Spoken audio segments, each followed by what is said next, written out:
चीन से तनातनी के बीच लेह लद्दाख को हिमाचल प्रदेश से जोड़ने के बाद अब श्रीनगर और करगिल को जोड़ने के लिए जोजिला टनल बनाने का काम आज से शुरू हो रहा है। सड़क परिवहन मंत्री नितिन गडकरी की मौजूदगी में आज जोजिला दर्रे के पहाड़ पर ब्लास्ट कर इस सामरिक महत्व की सुरंग के निर्माण कार्य का शुभारंभ किया जाएगा। करीब 11,500 फीट की ऊंचाई पर जोजिला दर्रा दुनिया के सबसे खतरनाक रास्तों में से एक है और साल के 6 महीने भारी बर्फबारी के कारण बंद रहता है। इसके चलते करगिल और लेह लद्दाख के लिए श्रीनगर, सोनमर्ग और बालटाल से हाईवे नंबर 1 पर आवाजाही बंद हो जाती है। राजमार्ग बंद होने की वजह से स्थानीय लोगों के साथ साथ सेना की मूवमेंट भी प्रभावित होती है, लेकिन टनल बनने से कश्मीर के जरिए करगिल और लेह लद्दाख के लिए आवाजाही 12 महीने खुली रहेगी और इसके साथ ही दर्रे को पार करने में जो 3 घंटे का समय लगता है वो भी इस टनल के बनने से मात्र 15 मिनट में पूरी हो जाएगी। जोजिला टनल बनने से हमारी जो प्रेजेंस है, चाहे वो कारगिल सेक्टर हो, चाहे श्रीनगर से लेह तक हो, जब हम हमारी सेना मौजूद रहेगी 24/7 365 दिन, तो ये मान के चलिए कि पहले हमारा नेशनल NH1D पूरी तरह से सुरक्षित हो गया, हमारी सप्लाई लाइन पूरी तरह से सुरक्षित हो गई, हमारे जो सेना का मूवमेंट है वो 365 दिन होगा। पुणे में पानी के तेज बहाव में फंसे 2 लोगों को बचाव दल के लोगों ने सुरक्षित बाहर निकाल लिया। भारी बारिश की वजह से पानी के तेज बहाव में ये दोनों आदमी फंस गए थे, जिन्हें बचाने के लिए बचाव दल ने जमीन खोदने वाली मशीन की मदद ली और एक आदमी मशीन के आगे वाले हिस्से पर बैठकर लहरों के बीच फंसे उस आदमी तक पहुंचा। तेज लहरों के बीच आदमी को बचाने के लिए इस कर्मचारी ने अपनी जान दांव पर लगा दी और धीरे धीरे उस आदमी को खींचकर सुरक्षित बाहर निकाल लिया। इसके बाद बचाव दल ने दूसरे आदमी को बाहर निकालने की कोशिश की। अंधेरे के साथ ही पानी के तेज बहाव ने इनकी मुश्किल बढ़ा दी, लेकिन बचाव के काम में जुटे लोगों ने भी हार नहीं मानी और धीरे धीरे पानी में फंसे आदमी के पास पहुंचे और उसे भी मशीन के अगले हिस्से पर चढ़ा लिया। कुछ देर की कोशिश के बाद पानी के बीच फंसे दूसरे आदमी को भी सुरक्षित निकाल लिया गया। करीब 14 महीने बाद रिहा हुई जम्मू कश्मीर की पूर्व मुख्यमंत्री महबूबा मुफ्ती से मिलने के लिए उनके घर पर पीडीपी कार्यकर्ताओं की भीड़ उमड़ पड़ी। जम्मू कश्मीर से आर्टिकल 370 हटने के बाद उन्हें पब्लिक सेफ्टी एक्ट के तहत हिरासत में ले लिया गया था और करीब 14 महीने बाद उन्हें रात में रिहा कर दिया गया, जिसके बाद सुबह सुबह उनके घर पर पीडीपी कार्यकर्ताओं की भीड़ इकट्ठा हो गई। महबूबा के श्रीनगर के घर पर जुटे इन लोगों को जैसे ही उनकी रिहाई की खबर मिली, वो उत्साहित हो गए और उनसे मिलने पहुंच गए।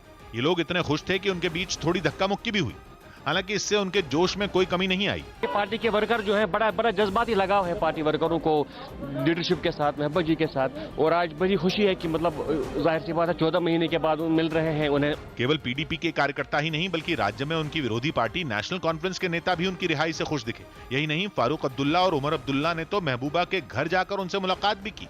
उनका हाल पूछने आए हैं, खबर पुर्सी के लिए आए हैं और ये जानने के लिए आए हैं कि वो सही सलामत हैं, ठीक हैं। जम्मू कश्मीर से आर्टिकल 370 हटाने के केंद्र के फैसले का राज्य की दोनों बड़ी पार्टियों पीडीपी और नेशनल कॉन्फ्रेंस ने विरोध किया था।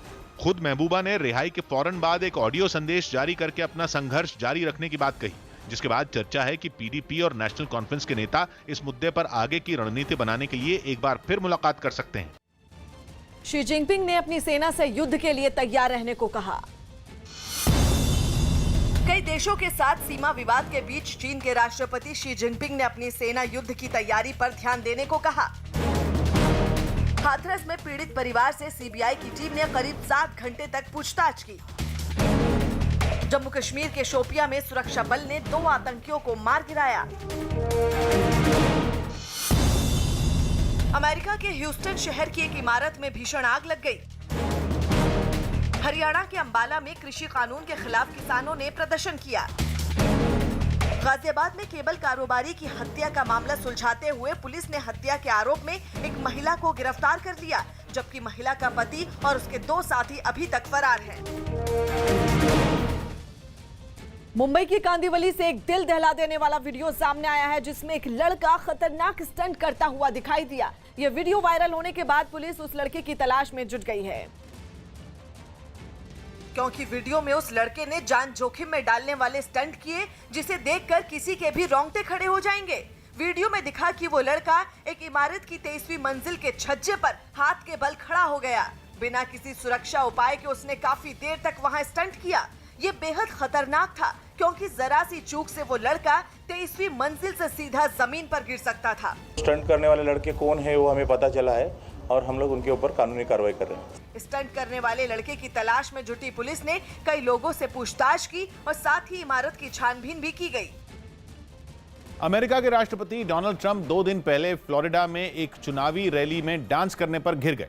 ट्विटर पर कुछ लोगों ने उनका मजाक उड़ाना शुरू कर दिया तो कई ने उन्हें अमेरिका में कोरोना वायरस से मरने वाले लोगों की याद दिला दी। क्योंकि 12 अक्टूबर को फ्लोरिडा में एक रैली के बाद डोनाल्ड ट्रंप एक गाने की धुन पर थिरकते नजर आती, ट्रंप को आड़े हाथ ले लिया। कई को डोनाल्ड ट्रंप का झूमना इतना नागवार गुजरा कि उन्होंने इसे कोरोना की वजह से जान गंवाने वालों का मजाक बता दिया। वो कहने लगे कि अमेरिका में 2 लाख से ज्यादा लोग कोरोना की वजह से मौत के मुंह में जा चुके हैं और ट्रंप अपने प्रचार में इतने मस्त हैं कि नाचने में लगे हैं। एक शख्स ने तो ये तक लिख दिया कि डोनाल्ड ट्रंप कोरोना के मामलों में अमेरिका को नंबर 1 बनाने की खुशी में डांस कर रहे हैं। लेकिन ऐसा लगा नहीं कि आलोचनाओं से डोनाल्ड ट्रंप को कोई फर्क पड़ा, क्योंकि फ्लोरिडा की रैली के अगले ही दिन पेंसिल्वेनिया की रैली में उन्होंने दोबारा डांस किया और इस बार ज्यादा देर तक किया।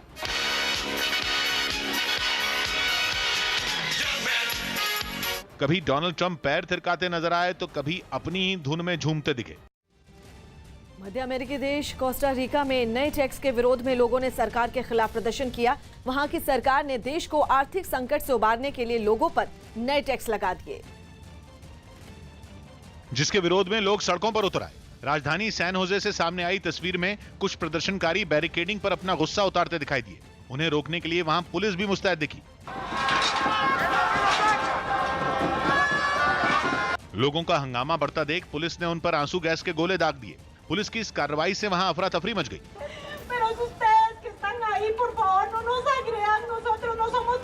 इससे पहले सैकड़ों की संख्या में लोग एक जगह इकट्ठा हुए। सरकार के खिलाफ अपनी नाराजगी जताने के लिए उन्होंने कई घंटों तक प्रदर्शन किया। इस दौरान प्रदर्शनकारियों ने राष्ट्रपति के इस्तीफे की भी मांग की। असम सरकार ने मदरसे बंद करने का फैसला लिया। असम सरकार ने राज्य के सभी मदरसों को बंद करने का फैसला लिया है। राज्य के शिक्षा मंत्री हेमंत बिश्व शर्मा ने कहा कि सरकारी खर्चे पर चल रहे सभी मदरसों को स्कूलों में बदल दिया जाएगा। Teaching Quran cannot happen with the cost of the government. So if we have to teach Quran with the cost of government, then we have to teach both Bible and Bhagavad Gita also at the cost. Assam सरकार के इस फैसले पर कई मुस्लिम धर्मगुरु भड़क गए। ये तुष्टीकरण या धार्मिक जो राजनीति है उससे हम सबको मिलकर दूर रहने की जरूरत है। शिल्पा शेट्टी का सेब के एक बाग में मस्ती करने का एक वीडियो सोशल मीडिया पर वायरल हो गया। ये वीडियो हिमाचल प्रदेश के मनाली का है, जिसमें वो बाग में घूमकर लोगों को सेब की अलग अलग किस्मों के बारे में बताती नजर आई। शिल्पा शेट्टी मनाली में फिल्म हंगामा 2 की शूटिंग के लिए गई हुई थी, लेकिन अब वो मुंबई आ चुकी हैं। A for apple, B for बड़े एप्पल, C for छोटे एप्पल। आरजेडी नेता तेजस्वी यादव ने बिहार की राघोपुर विधानसभा सीट से अपना नामांकन दाखिल कर दिया। तेजस्वी के साथ उनके भाई तेज प्रताप यादव भी मौजूद रहे। इस दौरान उन्होंने राज्य के सीएम नीतीश कुमार को नालंदा की किसी भी सीट से हराने की चुनौती दी। माननीय मुख्यमंत्री जी को हम चुनौती देते हैं, हम तो नामांकन आज करने जा रहे हैं। वो अपने गृह जिला नालंदा का ही एक क्षेत्र चुन ले, वो भी नामांकन करे, हम भी वहाँ से नामांकन करते हैं और उनको हम हरा करके रहेंगे। पीएम मोदी पर बनी फिल्म दोबारा सिनेमाघरों में रिलीज होगी। गृह मंत्रालय के दिशा निर्देशों पर 7 महीने बाद फिर देश के कई सिनेमाघर सुबह से खुल जाएंगे। लॉकडाउन के बाद film PM Narendra Modi release होने वाली देश की पहली फिल्म होगी, जिसका ट्रेलर दोबारा यूट्यूब पर जारी किया गया। इस फिल्म में अभिनेता विवेक ओबरॉय मुख्य भूमिका में है। इससे पहले ये फिल्म 24 मई 2019 को रिलीज हुई थी। गिरफ्तार कर पूरी कॉलोनी को चारों तरफ से घेर लिया, बाहर जाने का कोई रास्ता नहीं है।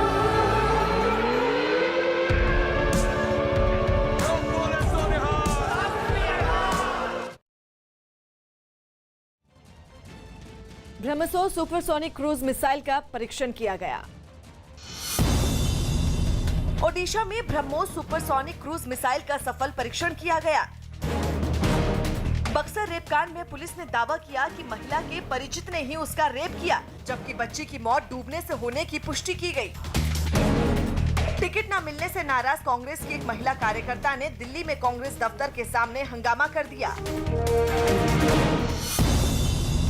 आंध्र प्रदेश के कृष्णा जिले में हादसे का शिकार हुई एक कार से करीब 150 किलो गांजा बरामद किया गया। रिलायंस जियो ने करीब 20 मेगाबाइट प्रति सेकंड 4G डाउनलोड स्पीड लाकर तीसरे साल बाजी मार ली। चीन ने तिब्बत में समुद्र तल से 4,300 मीटर की ऊंचाई पर रॉकेट लॉन्चर छोड़ने का एक वीडियो शेयर किया।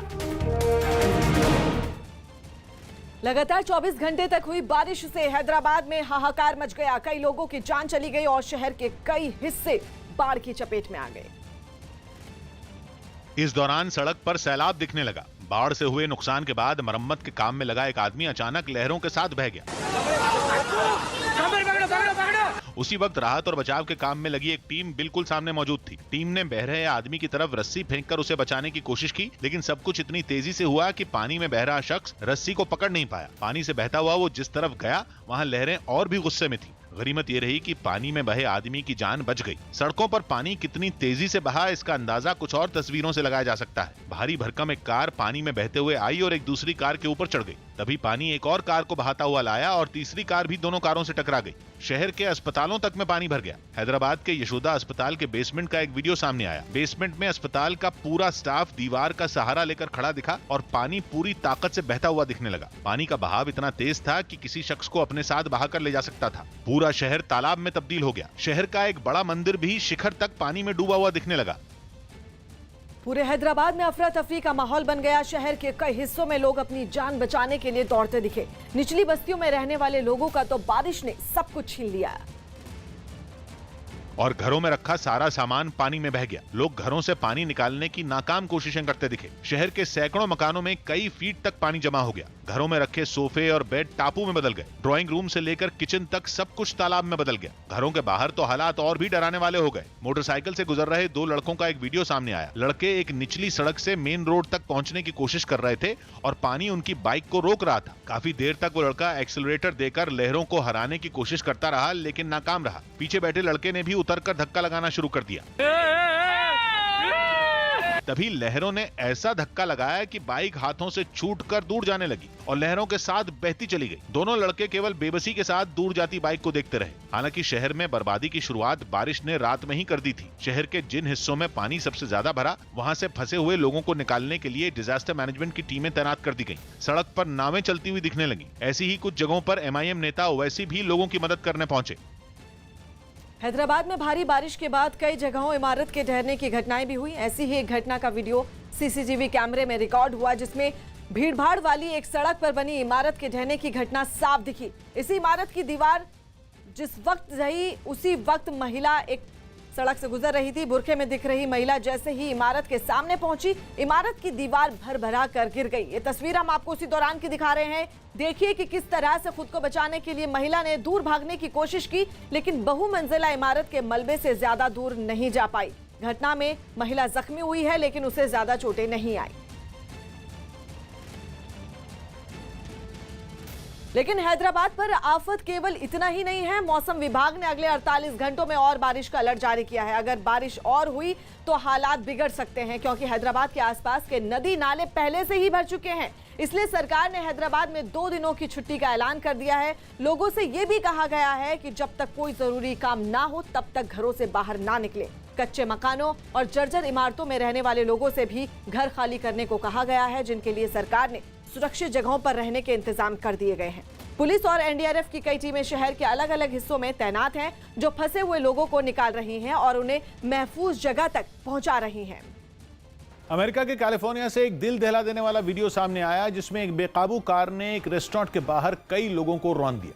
यह हादसा उस रेस्टोरेंट के आउटडोर डाइनिंग एरिया यानी बाहर खुले में बैठकर खाने वाली जगह पर हुआ, जहां दोपहर के वक्त कई लोग बैठकर खाना खा रहे थे। तभी सड़क के दूसरी ओर अपनी कार को पार्क करने की कोशिश में एक आदमी गाड़ी की रफ्तार पर काबू नहीं कर पाया और डिवाइडर को पार करते हुए उसकी गाड़ी आगे बढ़ गई। इससे पहले कि वो कार की ब्रेक लगा पाता, उसकी गाड़ी ने रेस्टोरेंट के बाहर बैठकर खाना खा रहे कई लोगों को कुचल दिया। इस हादसे के बाद वहां लोगों में चीख पुकार मच गई और दूर बैठे कुछ लोग अपनी कुर्सियां छोड़कर भाग गए।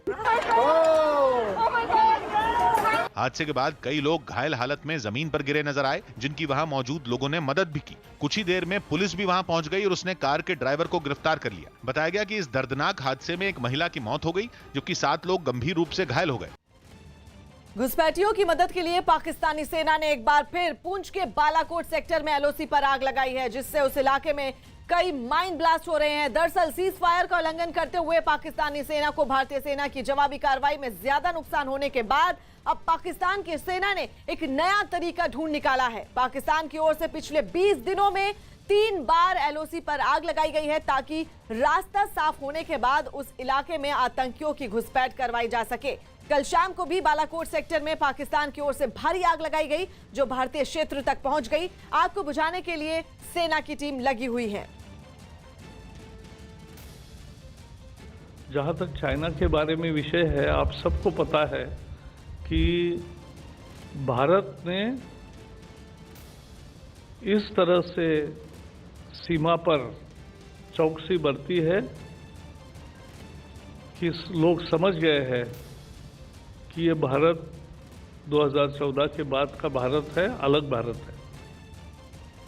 पाकिस्तान जो है हिंदुस्तान की फौज को, हिंदुस्तान को हैरेस कर रहा है, परेशान करने की कोशिश कर रहा है। उसको ये लग रहा है कि हिंदुस्तान जो है चीन के सामने बंध चुका है और अब यही मौका है कि हिंदुस्तान की फौज को परेशान किया जाए और हिंदुस्तान की फौज से कुछ फायदा उठाया जाए उसको तंग करके। लेकिन पाकिस्तान ये भूल रहा है कि ये 13 लाख की फौज है। 13 लाख की फौज में से कुछ ही लाख के सैनिक जो हैं ईस्टर्न लद्दाख में चाइना के सामने है।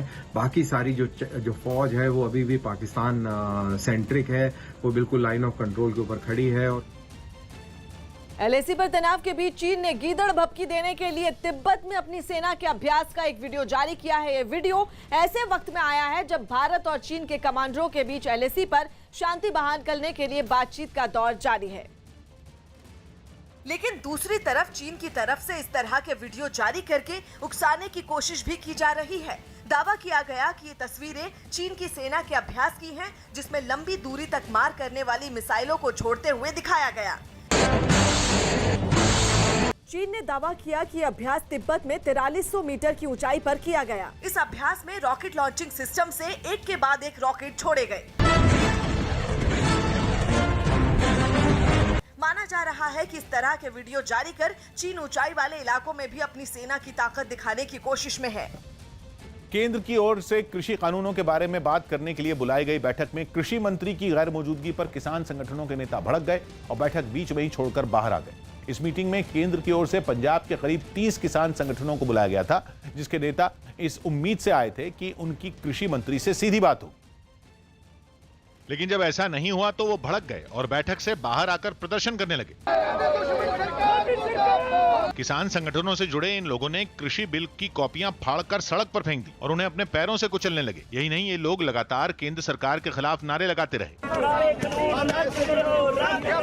पंजाब के इन किसान संगठनों को केंद्र से बातचीत के लिए बुलाया गया था, लेकिन बैठक में उनसे बातचीत करने के लिए कृषि सचिव आए, न कि कृषि मंत्री। यही बात किसानों के गले से नीचे नहीं उतरी और उन्होंने बैठक से वॉकआउट कर दिया। यही नहीं, आग बबूला किसानों ने केंद्र पर उनके साथ धोखा करने का आरोप तक लगा दिया। जो हमारे को कहा गया था कि इसमें मिनिस्टर शामिल होंगे, वो मिनिस्टर पंजाब में गए हुए हैं, हमें चीट किया गया है, इसलिए हमारे में गुस्सा है। कृषि सचिव की ओर से 10 अक्टूबर को इन किसान संगठनों को न्योता दिया गया था, जिसमें लिखा था कि केंद्र सरकार उनसे बात करना चाहती है। आतंकी संगठन जैश को लेकर न्यूज 18 ने बड़ा पर्दाफाश किया है। दरअसल जैश ए मोहम्मद पर पूरी दुनिया के देशों के नजर रखे जाने के बाद अब पाकिस्तान उसकी जगह जम्मू कश्मीर में अल बद्र को खड़ा कर रहा है। पाकिस्तान ने 26/11 के आतंकी हमले के बाद इसी प्रकार दुनिया की नजरों में धूल झोंकने के लिए जैश ए मोहम्मद को लश्कर ए तैयबा की जगह खड़ा किया। अभी हाल ही में हुए घुसपैठ की घटनाओं में अल बद्र संदेह के घेरे में है और ऐसा अनुमान लगाया जा रहा है कि बहुत सारे जैश ए मोहम्मद और लश्कर ए तैयबा के आतंकवादी अब अल बद्र में शामिल हो सकते हैं। खबर मिली है कि 131 नौजवानों को अल बद्र ने इस साल रिक्रूट कर लिया है। 117 उसने पिछले साल किया था और बस इसका सिर्फ पाकिस्तान का उद्देश्य है कि इसको दिखाओ कि अल बद्र एक लोकल आतंकी संगठन है। वो कश्मीर की आज़ादी के लिए हिंदुस्तान सरकार से जंग कर रहा है और इसलिए क्योंकि ये लोकल है, इसमें पाकिस्तान का कोई हाथ नहीं। ये पाकिस्तान की चतुर चाल है। हरियाणा के जिंद में एक थाने के बाहर मौजूद सड़क पर प्रदर्शन कर रहे कुछ लोगों को पुलिस वालों ने पीट दिया। एक ही परिवार के ये लोग चोरी की शिकायत पर कार्रवाई नहीं होने से नाराज थे। और पुलिस वालों के खिलाफ एक थाने के बाहर मौजूद सड़क पर धरना देने बैठ गए। सड़क के बीच में बैठे एक बुजुर्ग आदमी को पुलिस वालों ने पहले लात मारी, फिर डंडे से पीट दिया, जबकि वहां खड़ी एक महिला को भी धक्का देकर सड़क से हटाते हुए दिखाई दिए। पुलिस की इस कार्रवाई में बुजुर्ग आदमी को काफी चोटें आईं। इस दौरान सड़क पर काफी देर तक हंगामा होता रहा, जिसकी वजह से वहां काफी लंबा जाम भी लग गया। पुलिस वाले सड़क पर बैठी महिलाओं को उठाकर सड़क से हटाने की कोशिश करते दिखे। हालांकि पुलिस से नाराज ये लोग सड़क से नहीं हटे और गाड़ियों के आगे लेट गए। हंगामे के बीच पुलिस वालों ने एक तरफ की सड़क खाली करवाकर कुछ गाड़ियों को आगे बढ़ाया, लेकिन परिवार के लोग फिर से सड़क पर लेट गए और हंगामा करते रहे। हालांकि पुलिस की कार्रवाई पर सवाल उठते ही अधिकारियों ने घटना की जांच के आदेश दे दिए। डीआईजी साहब ने हमारे अपने पुलिस उप अधीक्षक चाना की ड्यूटी लगाई, वो इंक्वायरी इसके अंदर कर रहे हैं। इससे पहले सड़क पर बैठे इन लोगों को पुलिस अधिकारियों ने समझाने की काफी कोशिश की, लेकिन महिलाओं और बच्चों के साथ सड़क पर बैठे ये लोग नहीं माने और पुलिस पर लापरवाही का आरोप लगाते हुए हंगामा किया। इंडोनेशिया के जकार्ता में एक बार फिर पुलिस और प्रदर्शनकारियों के बीच जोरदार झड़प हो गई, जिसमें कई लोग घायल हो गए। वहां श्रम कानूनों में बदलाव के खिलाफ पिछले कई दिनों से प्रदर्शन हो रहे हैं। और इसी कड़ी में सैकड़ों लोग एक बार फिर राजधानी जकार्ता की सड़कों पर उतर आए। प्रदर्शनकारियों की भीड़ राष्ट्रपति भवन के बाहर इकट्ठा हो गई और अंदर घुसने की कोशिश करने लगी। गुस्साई भीड़ ने पथराव शुरू कर दिया। गेट के अंदर मौजूद सुरक्षा बल पर बोतलें फेंकी गई। जवाब में सुरक्षा बल ने भी आंसू गैस के गोले दागने शुरू कर दिए।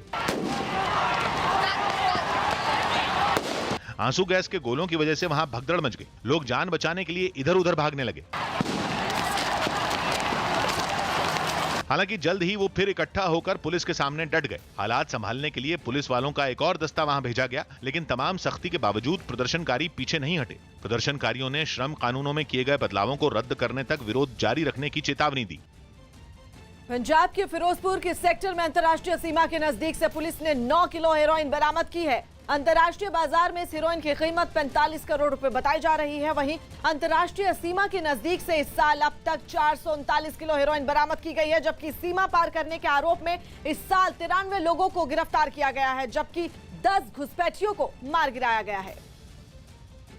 मध्य प्रदेश के इंदौर में एक महिला ने आइसक्रीम पार्लर में जमकर हंगामा किया। महिला ने आइसक्रीम पार्लर के मालिक पर धोखे से शादी का आरोप लगाया और इसकी दुकान पर पहुंच गई। महिला ने वहां रखा एक स्टूल उठाया और तोड़फोड़ करती दिखाई दी।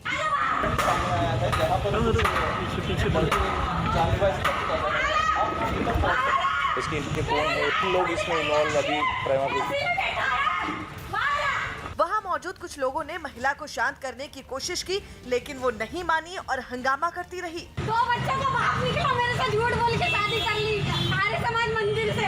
हंगामे की जानकारी मिलते ही पुलिस भी वहां पहुंच गई और महिला के साथ ही आरोपी को भी थाने ले आई। 3 साल पहले शादी की थी, है ना, तो ये दोनों पति पत्नी बनकर रहते थे। जो इसने शादी कर दी, इसको अभी 20 जून को उसको पता लगा कि इसने पहले से शादी करी है।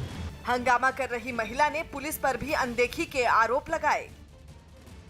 दिल्ली में एयर क्वालिटी इंडेक्स 300 के पार रिकॉर्ड किया गया, जिसका मतलब यह है कि सर्दियों की शुरुआत से पहले ही हवा बेहद खराब हो गई। सुबह के वक्त आसमान में धुएं वाला कोहरा साफ दिखाई दिया और हालत यह हो गई कि अक्षरधाम मंदिर के ठीक सामने बने पुल से मंदिर धुंधला दिखाई देने लगा। मैं अक्षरधाम फ्लाईओवर पर मौजूद हूं और मेरे पीछे अक्षरधाम मंदिर को आप देखेंगे तो आपको धुंध की चादर में मंदिर लिपटा हुआ नजर आएगा। बहुत ज्यादा धुंध आज नजर आ रही है। दिल्ली के बाकी हिस्सों में भी हालात ऐसे ही रहे। इस वक्त हम राजपथ पर मौजूद हैं और यहाँ पर आप देखेंगे कि अब स्मॉग का जो असर है वो दिखने लगा है। ये तस्वीरें आप राष्ट्रपति भवन की देख रहे हैं, जो हल्की हल्की धुंधली नजर आ रही है। मौसम विभाग का अनुमान है कि अगले 1 हफ्ते तक हालात बेहतर होने के कोई आसार नहीं है। हवा चल नहीं रही है, तो जो पॉल्यूटेंट है वही दिल्ली के एनसीआर में ही एक्यूमुलेट हो गए, जमा हो गए, जिससे आपका जो लेवल आपका बढ़ा हुआ है। और चूंकि हवा चल नहीं रही है, इस वजह से ये आगे किसी भी डायरेक्शन में डिस्पर्स नहीं हो पा रहे हैं। मौसम विभाग का मानना है कि प्रदूषण का स्तर कम होने के लिए बारिश का होना या तेज हवाओं का चलना जरूरी है, जिसके फिलहाल कोई आसार नहीं दिख रहे। इसीलिए दिल्ली में ग्रेडेड रिस्पांस एक्शन प्लान लागू कर दिया गया, यानी ऐसा प्लान जिसके तहत प्रदूषण के स्तर के हिसाब से तय कदम उठाए जाएंगे। न्यूज़ 18 के दीपक रावत की रिपोर्ट है कि दिल्ली पोल्यूशन कंट्रोल कमेटी के आदेश के मुताबिक कल से दिल्ली में कूड़ा जलाने पर पूरी तरह से रोक रहेगी। इसके अलावा डीजल जेनसेट के इस्तेमाल पर भी रोक रहेगी। बड़े निर्माण कार्यों पर भी ग्रैब के तहत पूरी तरह बड़े निर्माण कार्य भी बंद रहेंगे। ऐसे हर काम पर रोक रहेगी जिसमें धूल उड़ने या प्रदूषण होने की आशंका हो। सड़कों की सफाई के लिए एजेंसियों को मशीनों के इस्तेमाल का सुझाव दिया गया है। साथ ही प्रदूषण के हॉटस्पॉट यानी वो जगहें जहां प्रदूषण का स्तर सबसे ज्यादा है वहां पानी का छिड़काव करने के निर्देश दिए गए हैं। दिल्ली में एयर क्वालिटी का इंडेक्स पिछले 8 महीनों में 300 के पार नहीं गया था।